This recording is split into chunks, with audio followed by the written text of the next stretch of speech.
Muy buenas tardes, mi nombre es Elian David Martínez García. El día de hoy les voy a exponer los cálculos que realizamos con los compañeros Alejandra Aguilar y Javier Dudar Mora Díaz para describir el movimiento armónico simple o el movimiento de un sistema resorte masa sin amortiguamiento. Entonces, para poder describirles qué es lo que intentamos hallar, les voy a explicar cuál es el planteamiento que nos genera el profesor, que corresponde a una masa que pesa 64 libras, alarga 0.32 pies, un resorte. Al inicio la masa se libera desde un punto que está 8 pulgadas arriba de la posición de equilibrio con una velocidad descendente de 5 pies sobre segundo. Hay que resolver los siguientes puntos que pueden ver en la pantalla. Entonces voy a ir un poco rápido debido a que tengo un tiempo muy limitado para poder explicar todo. Entonces, para poder iniciar con los cálculos que nos están solicitando en esta guía, tenemos que encontrar algunos valores que son necesarios para comprender bien el funcionamiento del ejercicio y porque también son necesarios en las incógnitas que nos solicita la guía. Entonces, inicialmente vamos a hallar la masa, que simplemente es el peso sobre la gravedad, que obviamente debe estar en el sistema inglés porque tenemos todo el sistema inglés. Cabe aclarar para el resto del ejercicio la constante K, que es la constante que dicta sobre todo el grosor que tiene el resorte, la vamos a hallar teniendo en cuenta el peso y la elongación que tuvimos, que también nos las da inicialmente el ejercicio, que nos da 200 libras sobre pie. Con eso ya tenemos la constante K. Ahora la posición inicial, que nos dijeron que era de 8 pies, o sea, es decir, cuando tenemos una posición inicial que corresponde a la masa se libera desde un punto que está a 8 pulgadas, nos están dando posición inicial, no sé si me hice entender muy bien, pero bueno, la gracia es que nos están dando una posición inicial de 8 pies, 8 pulgadas, disculpen. Entonces, ahora tenemos que dejar esas 8 pulgadas en función de pies porque así vamos a manejar todo el resto del ejercicio, pero nos conviene más dejarlo sobre un fraccionario, por lo cual vamos a dejar 8 sobre 12. ¿Por qué el 12? Porque cuando pasamos de pies a pulgadas tenemos que dividir dicho valor eh, entre 12. Cuando vamos a pasar de pulgadas a pies, disculpen, tenemos que dividir dicho valor entre 12, ¿ok? Entonces, después de eso, hacemos la respectiva reducción del fraccionario, que nos queda menos 2 tercios. La velocidad inicial nos la dieron, que corresponde a 5 pies sobre segundo, y ahora con esos datos podemos tomar la ecuación diferencial o formar la ecuación diferencial del movimiento, que corresponde a m por x segunda más k por x igual a 0.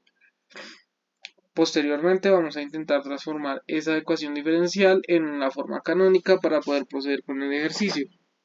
Para esto necesitamos eliminar el 2, por lo cual dividimos toda la ecuación diferencial entre 2, lo que nos da como resultado x segunda más 100x es igual a 0, que es una ecuación homogénea, por lo cual vamos a proceder con el polinomio auxiliar y después de tener ese polinomio auxiliar, que pues es bastante sencillo, vamos a colocar los respectivos valores en la fórmula cuadrática. Una vez tenemos dichos valores en la fórmula cuadrática, tenemos que la solución va a ser más y menos 10i.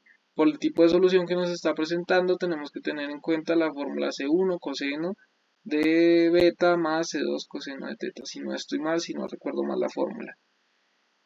Hay ciertas referencias bibliográficas que nos permiten deducir que el aplicar esa fórmula cuadrática en estos casos nos da también la velocidad angular, por lo cual tenemos una velocidad angular de 10 radianes sobre segundo. Ahora, volviendo a la ecuación diferencial, y ya que planteamos la solución de la misma, tenemos que C1 coseno de 10t más C2 coseno de 10t. Teniendo en cuenta esto y de que podemos hacer ciertos reemplazos algebraicos para poder encontrar C1 o C2, tenemos que X en 0, donde vamos a reemplazar T0, donde vamos a reemplazar las T's que acompañan a los 10 por el 0, va a equivale a menos 2 tercios. Entonces, reemplazamos ese x de 0 por menos 2 tercios y reemplazamos en la ecuación el t por 0, multiplicando dicho valor por el valor que está dentro y posteriormente por el seno y el coseno. Encontramos que el seno se indetermina porque cuando lo multiplicamos por 0 pues da 0. Al contrario del coseno, que cuando lo multiplicamos por 0 da 1, con lo cual podemos despejar el C1 que corresponde a menos 2 tercios. Posteriormente, con la velocidad inicial que sabíamos que era de 5, vamos a despejar C2, seguimos un proceso muy similar, un despeje matemático, lo que nos da como resultado un medio. Ahora tenemos la primera parte del taller que corresponde a la ecuación de movimiento x de t, que corresponde a menos 2 tercios, coseno de 10t más un medio de seno de 10t. Ahora vamos a seguir con las siguientes incógnitas de la guía, con lo cual tenemos que la segunda incógnita que vamos a hallar es la amplitud y también vamos a hallar el periodo. Para la amplitud solamente vamos a aplicar ley de Pitágoras o bueno, Pitágoras como se quiera llamar, que es cateto opuesto más cateto adyacente, con lo cual hallamos que la amplitud es 5 sextos o 10 pulgadas en este caso. 5 sextos pies o 10 pulgadas en su caso. El periodo lo vamos a hallar con una fórmula muy sencilla, 2pi sobre w. 2pi sobre w, que es la velocidad angular, nos da como resultado que el periodo es 0.628 segundos. Ahora, para encontrar el ciclo en 3pi segundos es una fórmula muy fácil de hallar en varias fuentes bibliográficas, tiempo total sobre el periodo, lo que nos da 15 ciclos completos, algo bastante sencillo. Este cuarto punto es un punto un poco más complicado donde nos preguntan en qué momento la masa pasa por la posición de equilibrio con dirección hacia abajo por segunda vez. Para dar una idea de qué es la posición de equilibrio, es una posición la cual nos da un, un punto de referencia donde la masa sube un mismo valor hacia arriba y un mismo valor hacia abajo en todas las ocasiones. Es decir, siempre va a subir lo mismo y va a bajar lo mismo respecto a ese punto de referencia. Cada vez que haga el ciclo, digamos, de esas dos ondas que vayan a moverse, siempre se van a mover el mismo valor hacia arriba y el mismo valor hacia abajo. Espero que se haya entendido bastante esa definición del punto de equilibrio. Entonces lo que estamos buscando es el momento o el momento exacto en el que esa masa supera nuevamente el punto de equilibrio o la línea de equilibrio y va hacia abajo por segunda vez. Para esto tenemos que coger la fórmula que describimos anteriormente, la fórmula que deducimos anteriormente que nos describe la posición con respecto al tiempo.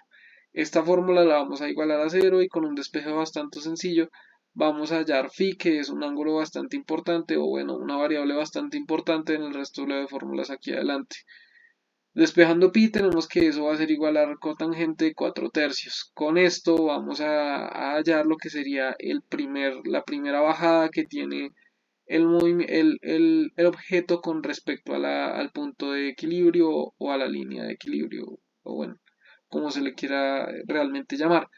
Una vez tenemos ese valor, sabemos que lo único que tenemos que hacer es sumar 2pi para poder hallar el valor que nos están solicitando. Hacemos obviamente ese proceso y tenemos que el momento exacto en el que la masa baja por segunda vez en el punto de equilibrio, respecto al punto de equilibrio, más bien es de 0.721 segundos. Ahora, el desplazamiento mínimo y máximo corresponde a los extremos donde la velocidad sea cero.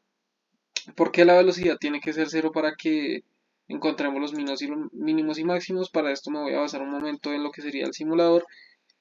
Eh, Porque en estos puntos no tenemos ningún tipo de así llamarlo velocidad, no tenemos ni velocidad ni aceleración, ningún valor que pueda modificar la posición. Es decir, solamente podemos encontrar ese mínimo y ese máximo sabiendo que en ese punto no tenemos ninguna velocidad ni hacia arriba ni hacia abajo. Entonces sabemos que en ese punto es donde exactamente va a estar el mínimo y el máximo, que se supone, o bueno, se supone no, debe ser el mismo para que cumpla con las condiciones del ejercicio. Teniendo eso en cuenta, vamos a utilizar una fórmula que está en varias fichas, en varios lugares, que corresponde a que el movimiento se ve escrito por la amplitud multiplicada por el seno de la velocidad angular por el periodo más phi, que como dije era un ángulo bastante importante. El problema es que solamente podemos definir que ese ángulo de W de la velocidad angular por el periodo más phi es cero solamente cuando pi sobre 2 más n sobre pi. Y donde pi tiene que tener un valor donde n tiene que tener un valor de un número natural completo. Es decir, es una condición que colocan las matemáticas para poder cumplir esa igualdad. Siguiendo lo que dicta la igualdad y siguiendo el despeje ya sencillo después de tener en cuenta la velocidad angular y phi, vamos a tener que el periodo que estamos buscando va a ser de 0.0927 menos 0.0927. Espero que se haya entendido, pero ahorita nuevamente voy a volver a explicar cómo funciona ese tema de la relación. Ahora, para encontrar la posición de la masa en t igual a 3 segundos, Lo único que tenemos que hacer es volver a utilizar la ecuación que utilizamos anteriormente, que hallamos anteriormente, que nos describe la posición de la masa con respecto al tiempo. Entonces lo único que hacemos es cambiar ese valor que teníamos antes de cero, que veníamos trabajando como 0 por 3, y hacer una pequeña conversión en cuanto a los grados y hallar pues esa posición que nos están solicitando. La velocidad instantánea de t igual a los 3 segundos corresponde a la derivada de la primera de la ecuación que ya habíamos hallado. ¿Por qué? Porque se encuentra una relación, aunque no tan directa, que puede ser más intuible de lo que sería la definición de la velocidad, que es la derivada de la posición con respecto al tiempo. Con esto tenemos que, pues, el despeje que hacemos tomando en cuenta la derivada es bastante lógico. Pues ya después de que aplicamos la primera derivada y aplicamos los valores que no estamos buscando, es un despeje muy sencillo que nos da menos 5.815. La aceleración es el delta del tiempo, el delta de posición sobre el delta de tiempo. Entonces, pues digamos que esa relación o esa definición que nos dan o que conocemos de anteriores lugares nos permite, bajo otros métodos matemáticos, concluir que x segunda es igual a la aceleración. Entonces, tomamos la ecuación diferencial inicial que teníamos, pues, que teníamos inicialmente, y no hay otra manera de llamarla, y reemplazamos los valores. También sabíamos que x igual a 3, ya conocíamos el valor de esa incógnita, ya conocíamos el valor de esa incógnita para poderla colocar en la ecuación y despejarla, lo que nos da como resultado que la aceleración, una vez t es igual a 3 segundos, es de 59.68 pies sobre segundo al cuadrado. Posteriormente vamos a hallar la velocidad en la posición de equilibrio, donde vamos a utilizar una fórmula muy sencilla que consta de la amplitud por la velocidad angular. Nuevamente volvemos a utilizar la amplitud como 5 sextos, más no como 10 pies, pues por una cuestión de como 10 pulgadas, por una cuestión de comodidad con las ecuaciones. Eso nos da como resultado 8.33 pies sobre segundo. Posteriormente vamos a hacer el ejercicio 10, que nos pregunta en qué instantes la masa está 5 pulgadas por debajo de la posición de equilibrio. Para esto vamos a presentar nuevamente una igualdad, que sería esas 5 pulgadas que nos nombran, para convertirlas a pies, que sería 5 sobre 12. Ya expliqué cómo se llega a esa conversión, y utilizamos nuevamente la fórmula que nos dicta que la amplitud se utiliza con el seno de ciertos valores. Nuevamente tenemos que volver a plantear la igualdad que habíamos planteado anteriormente, donde tenemos que 2npi más pi tiene que tener un valor de un número natural o tiene que tener un valor fijo para poder cumplir con la igualdad. Es decir, si n no tiene ese valor, estaríamos entrando en un problema matemático que en este momento no se puede resolver. Teniendo en cuenta eso, planteamos la ecuación que nos va a dejar como resultado esa posición ese instante que nos está solicitando el ejercicio. Como el ejercicio 11 es básicamente lo mismo, lo único que hay que hacer es cambiar uno de los signos, pues para definir esa misma posición. Ahora, ya que hemos explicado de manera muy rápida y muy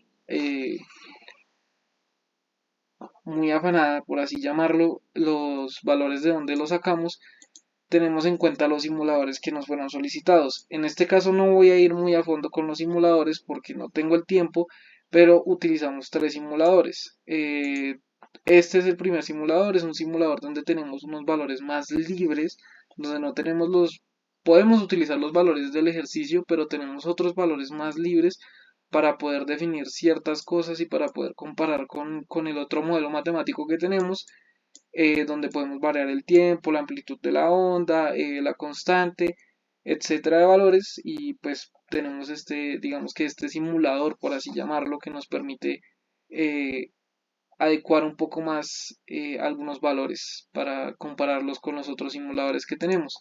Este otro simulador ya tiene en cuenta los valores exactos del ejercicio y nos permite solamente variar el tiempo para ver cómo se comporta la masa que estamos comparando.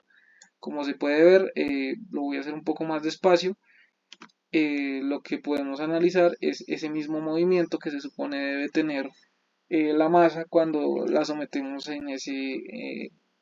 la sometemos a esa elongación y bueno, la sometemos a lo que ya sería el ejercicio en sí. No me voy a poner a comparar los valores que nos da exactamente aquí la simulación con con lo que sería el cálculo matemático que hicimos por cuestiones de tiempo y porque ya hoy pasado más o menos 5 minutos. Ahora, el profesor recomendó utilizar este simulador, que es un simulador de una universidad en Estados Unidos. El problema de este simulador es que tiene muchas limitaciones en cuanto a los valores que podemos asignar. ¿Por qué? Porque no nos permite colocar, digamos, masas muy altas, ni constantes de resorte muy altas, ni muchos valores que son en realidad necesarios para poder hacer una simulación correcta, pero es el simulador visual más cercano a lo que podemos a lo que buscamos retratar. Entonces, en este caso, lo que hicimos o lo que intentamos hacer fue colocar este, estos valores en una escala, es decir, coger los valores del ejercicio real y colocarlos a escala. Entonces, teniendo en cuenta esos valores a escala que no voy a nombrar nuevamente como los calculé por cuestiones de tiempo, este sería el actuar normal que debería tener nuestro resorte y nuestra masa, teniendo en cuenta pues esa masa de 300 gramos y teniendo en cuenta que eh, con una conversión del sistema inglés a sistema internacional y con esos 300 gramos se pudo hacer una estimación de más o menos cuánto se debía dejar a escala el simulador para poder trabajar. Entonces, como acabamos de ver, ese sería más o menos el actual que tendría nuestro resorte con esa masa que nosotros en teoría tenemos de 200 slug, pero pues que por cuestiones del ejercicio no podemos mostrar, se comporta de manera muy similar a lo que acabamos de ver. Espero que les haya gustado mucho la explicación y disfruten de la simulación.